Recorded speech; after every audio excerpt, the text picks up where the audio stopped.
اخلاص نیت سے نوافل پڑھے گا اس کے اگلے پچھلے گناہ معاف ہو جائیں۔ 4 رکعت نماز نفل اس ترکیب سے پڑھے کہ ہر رکعت میں الحمد کے بعد اور سورہ اخلاص قل هو اللہ احد شریف 50 مرتبہ پڑھے، پھر سلام کے بعد سجدے میں جا کر 1 مرتبہ سبحان اللہ والحمد للہ ولا الہ الا اللہ واللہ اکبر پڑھے، پھر سجدے سے سر اٹھا کر جو دعا مانگے انشاءاللہ عز و جل مقبول ہو۔ ذوالحجہ کا مہینہ اللہ تعالیٰ کی بارگاہ میں کتنا مقبول ہے، اور اس کا خاص طور پہ جو عشرہ ہے، پہلا عشرہ 1 ذوالحجہ سے 10 ذوالحجہ، اس میں کتنی برکتیں ہیں۔ سرکار دو عالم صلی اللہ تعالی علیہ وسلم نے فرمایا اللہ عز و جل کو عشرہ ذوالحجہ سے زیادہ کسی دن میں اپنی عبادت کیا جانا پسندیدہ نہیں۔ اس کے ہر دن کا روزہ 1 سال کے روزوں اور ہر شب کا قیام شب قدر کے برابر ہے۔ سبحان اللہ۔ پھر مبارک ایام آ رہے ہیں، اس دن یعنی عرفہ کے دن کے روزے کی تو کیا ہی بات ہے۔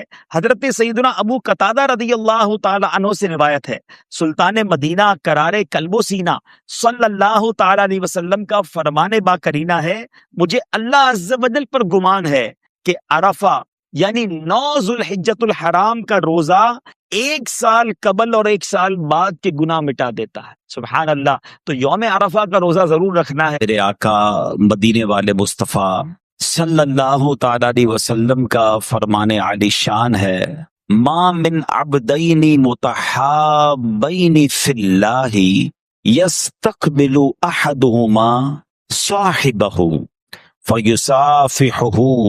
آقا فرماتے ہیں کہ اللہ پاک کی خاطر آپس میں محبت رکھنے والے جب آپس میں ملیں اور مصافحہ کریں، ہاتھ ملائیں، وَيُصَلِّيَانِ عَلَى النَّبِيِّ صلی اللہ علیہ وسلم، اور پھر نبی پاک علیہ الصلوۃ والسلام پر درود بھیجیں، إِلَّا لَمْ يَفْتَرِقَا حَتَّى تُغْفَرَ ذُنُوبُهُمَا مَا تَقَدَّمَ مِنْهُمَا وَمَا تَأَخَّرَ، یعنی جب 2 مسلمان محبت کرنے والے، اللہ کی رضا کے لیے محبت کرنے والے آپس میں ملیں، ہاتھ ملائیں، نبی پاک پر درود پڑھیں، نبی پاک فرماتے ان کے جدا ہونے سے پہلے ان کے اگلے پچھلے گناہ بخش دیے جاتے ہیں۔ تو کیا خوبصورت ہمارا مذہب ہے، کیا پیارا انداز ملاقات کا ہے۔ آج کل سلام کی عادت بھی ختم ہوتی جا رہی ہے، مصافحہ کی عادت بھی ختم ہوتی جا رہی ہے۔ ہونا یہ چاہیے کہ جب بھی آپس میں ملیں السلام علیکم ورحمۃ اللہ وبرکاتہ، جواب میں وعلیکم السلام ورحمۃ اللہ وبرکاتہ، ملاقات کریں تو ملا حائل ہاتھ ملائیں۔ یاد رکھیں دونوں ہاتھ بغیر کسی چیز کے ہاتھ میں ہوئے، بلا حائل یعنی وداؤٹ اینی تھنگ، دونوں ہاتھ ملانے چاہیے۔ ہمارا کبھی رومال ہاتھ میں ہوتا ہے، کبھی موبائل ہاتھ میں ہوتا ہے، کبھی تسبیح ہاتھ میں ہوتی ہے، تو یہ دونوں ہاتھ نہیں ملتے۔ اگر کوئی چیز ہاتھ میں تو جیب میں رکھ لیں اور بلا حائل ہاتھ ملائیں تاکہ سنت کا پورا ثواب ملے، اور پھر اس کے بعد درود پاک پڑھیں۔ انشاءاللہ جدا ہونے سے پہلے دونوں کے اگلے پچھلے گناہ معاف کر دیے جائیں گے۔ اللہ مجھے اور آپ کو سنتوں پر عمل کرنے کی توفیق عطا فرمائے، بالخصوص درود پاک کثرت سے پڑھنے کی توفیق عطا فرمائے۔ ایک ایسے 10 دن، ایک ایسا عشرہ جس کے بارے میں نبی پاک علیہ الصلوۃ والسلام فرماتے ہیں کہ عشرہ ذوالحجہ میں، یعنی پہلی ذوالحجہ سے 10 ذوالحجہ، یہ 10 دن جو ہیں، ایک نیکی کا ثواب 700 گنا دیا جاتا ہے۔ مسلمانوں کی پیاری امی جان حضرت بی بی عائشہ صدیقہ طیبہ طاہرہ رضی اللہ تعالی عنہا سے روایت ہے کہ اللہ پاک کے آخری نبی صلی اللہ علیہ وسلم نے فرمایا یوم النحر، قربانی کے دن آدمی کے اعمال میں اللہ پاک کے ہاں سب سے پسندیدہ عمل قربانی کے جانور کا خون بہانا ہے۔ بے شک قربانی روز قیامت اپنے سینگوں، بالوں اور کھروں کے ساتھ لائی جائے گی، اور بے شک قربانی کے جانور کا خون زمین پر گرنے سے پہلے اللہ پاک کے ہاں بلند مقام پر پہنچ جاتا ہے۔ نشانی ہے وفا کی اور ایک نعمت ہے قربانی، نشانی ہے وفا کی اور ایک نعمت ہے قربانی، خدا کے دوست ابراہیم کی سنت ہے قربانی۔ مسلمانوں کبھی قربانی سے پیچھے نہیں ہٹنا، وقار دین ہے، اسلام کی شوکت ہے قربانی۔ تو اے میرے پیارے اسلامی بھائیوں، سیکھنے کو کیا ملا کہ اللہ کے نزدیک بقرہ عید والے دن سب سے افضل نیکی کون سی ہے؟ وہ جانور کا خون بہانا ہے۔ یہ ان لوگوں کے لیے بھی جواب ہے جو قربانی کے مقابلے میں آلٹرنیٹ پیش کرتے ہیں۔ ہر سال قربانی کے دنوں میں وسوسہ پیدا کرنے والے لوگ آتے ہیں، کہتے جناب اتنے جانور ذبح ہوتے ہیں، کروڑوں اربوں روپے خرچ ہو جاتے ہیں، کسی غریب کی مدد کر دینی چاہیے، کسی کے ساتھ تعاون کر دینا چاہیے، اتنے جانور قربان کیوں کرتے ہیں؟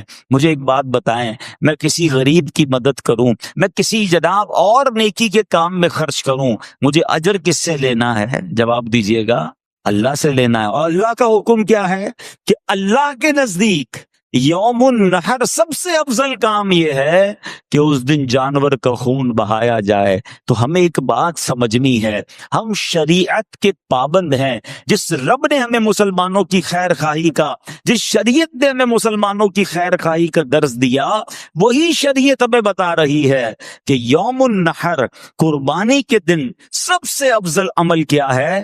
وہ قربانی کرنا ہے۔ تو اس میں کوئی پسو پیش نہیں کرنی چاہیے، کیونکہ کاروباری لوگ بیٹھے ہیں، حساب کتاب آپ کے دماغ میں بڑا فاسٹ ہوتا ہے۔ چند اشارے دے دیتا ہوں تاکہ لاجیکلی بھی یہ بات سمجھ آ جائے۔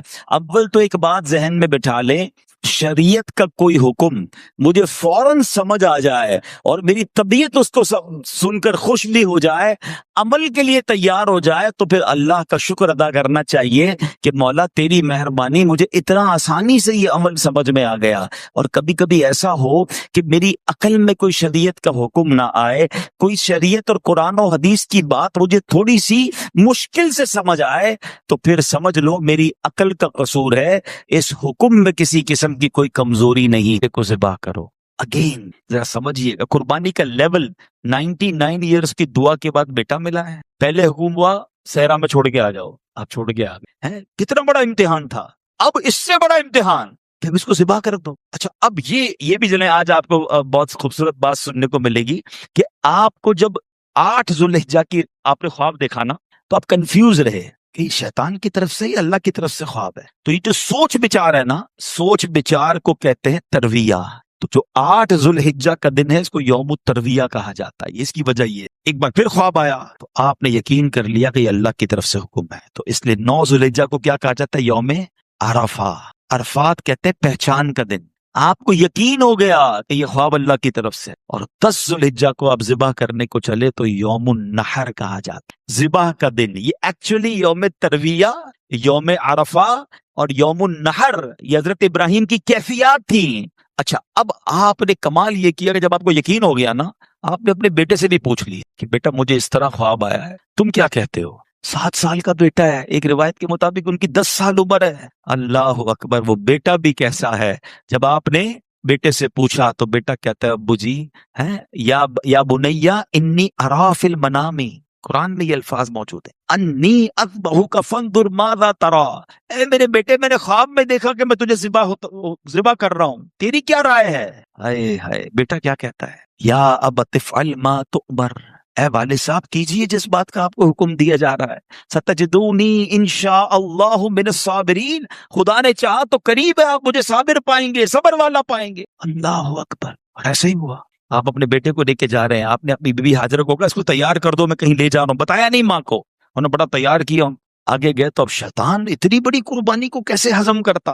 فوراً گیا بی بی ہاجرہ کے پاس، اے ہاجرہ پتہ ہے تمہارے شوہر کہاں جا رہے ہیں؟ آپ کے بیٹے کو لے کر کہاں جا رہے ہیں؟ کہا ذبح کرنے جا رہے ہیں۔ کہا نہیں، وہ تو کسی سے ملانے لے جا رہے ہیں، تیار کر کے لے گئے۔ کہ نہیں، وہ ذبح کرنے جا رہے ہیں۔ کہ باپ بھی بیٹے کو ذبح کرتا ہے؟ بی بی ہاجرہ کہتی ہیں۔ اب شیطان کہتا ہے کہ ہاں اس لیے کر رہے ہیں کہ اللہ کا حکم ہے۔ کہا اللہ کا حکم ہے، پھر ٹھیک ہے میں راضی ہوں۔ ہائے ہائے ہائے، رب کا حکم ہے نا، کیسی ماں تھی، کہتی پھر میں راضی ہوں۔ شیطان کا ادھر بس چلا نہیں، حضرت اسماعیل کے پاس پہنچا، اے بیٹے تمہیں پتا تمہارے ابو کہاں لے جا رہے ہیں؟ کہ ابو کہیں لے جا رہے ہیں مجھے، کہ تمہیں ذبح کرنے لے جا رہے ہیں۔ کہ کوئی باپ بھی بیٹے کو ذبح کرتا ہے؟ کہ ہاں اللہ کا حکم ہے، اللہ کا حکم ہے، پھر میں بھی راضی ہوں۔ سبحان اللہ. اب جب حضرت اسماعیل نے حضرت ابراہیم کو پتہ ہے کیا کہا کہ والد صاحب اب آپ ذبح کرنے لگے ہیں نا، 2-3 میری گزارشات ہیں، ذرا اچھے طریقے سے باندھ دیجیے گا، ہیں ایسا نہ ہو کہ جب مجھے آپ ذبح کریں تو میں زیادہ تڑپوں تو میرے خون کے چھینٹے آپ کے کپڑوں پر گریں گے تو آپ کے کپڑے خراب ہو جائیں. چھری کو ذرا تیز کر لیجیے گا تاکہ مجھے تکلیف کم ہو، مجھے الٹا لٹا کے ذبح کیجیے گا تاکہ آپ میرا چہرہ نہیں دیکھ سکیں گے، اور ہاں یہ جو میرا کرتا ہے نا میری ماں کو دے دیجیے گا تاکہ اس کو بیچاری کو تسلی ہو جائے. کیا دنیا نے ایسی قربانی دیکھی ہے؟ اب سنو، حضرت ابراہیم نے بالکل ویسا ہی کیا، آپ کو باندھ بھی دیا، آپ کو لٹا بھی دیا ہے، اور آپ نے چھری چلا بھی دی. چھری کا کام کاٹنا ہے، اللہ چاہے تو چھری نے کام نہیں کرنا نا. آپ نے اپنا کام پورا کر دیا، وہ تو کر چکے جو کرنی بشر کی ہے. مگر پھر کیا ہوا؟ سبحان اللہ، یہ امتحان ختم ہوا اور اب آسمان سے آواز آئی. حضرت ابراہیم بالکل اوپر بیٹھے اور چھری چلا رہے ہیں تو اوپر سے آواز آئی، سبحان اللہ، اللہ اکبر، اللہ اکبر. آپ نے جب سر اٹھایا تو دیکھا جبریل امین جنت سے مینڈا دمبا لے کر آ رہے ہیں. تو آپ سمجھ گئے میرے امتحان کا وقت پورا ہو گیا. بے شاختہ آپ کی زبان سے نکلا لا الہ الا اللہ واللہ اکبر. حضرت اسماعیل تو نیچے لیٹے ہوئے تھے، وہ بھی سمجھ گئے کہ لگتا ہے ہمارا امتحان پورا ہو گیا. وہ کہتے ہیں اللہ اکبر وللہ. یہ جو عید والے دن تسبیح پڑھتے ہیں نا، کیا یونیک تسبیح ہے، کیا یونیک تکبیر ہے. کن 3 شخصیتوں کی زبان سے نکلا ہے؟ پہلا پارٹ حضرت جبریل کی آواز میں، is the middle part of that تکبیر حضرت ابراہیم نے ادا کیا ہے، اور آخری حصہ ہے حضرت اسماعیل کی زبانی. ذرا سوچو تو صحیح کیسا منظر ہوگا. ذرا مل کے تکبیر پڑھیں اور اس منظر کو یاد کریں.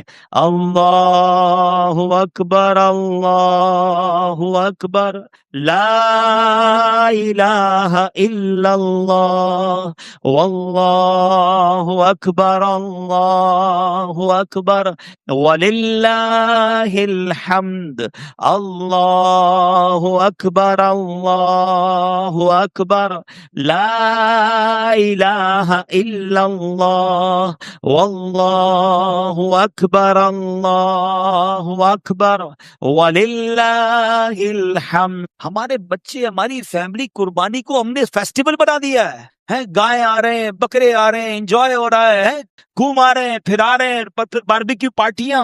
کبھی تو یاد کرو یار، کیا ہوا تھا؟ یہ کیوں کر رہے ہیں قربانی؟ یہ کیسی قربانی کی داستان ہے؟ کب بتائیں گے ہم؟ کب اس کو سوچے تو صحیح. ہمیں خدا کی قسم ایک بار ان کو ہمیں زندگی میں اگر ہمیں بھی یہ کہہ دیا جائے کہ چلو ہر سال نہیں، زندگی میں ایک بار آپ بھی اپنا ایک بچہ ذبح کرو، کیا حال ہوگا؟ کتنی بڑی آسانی.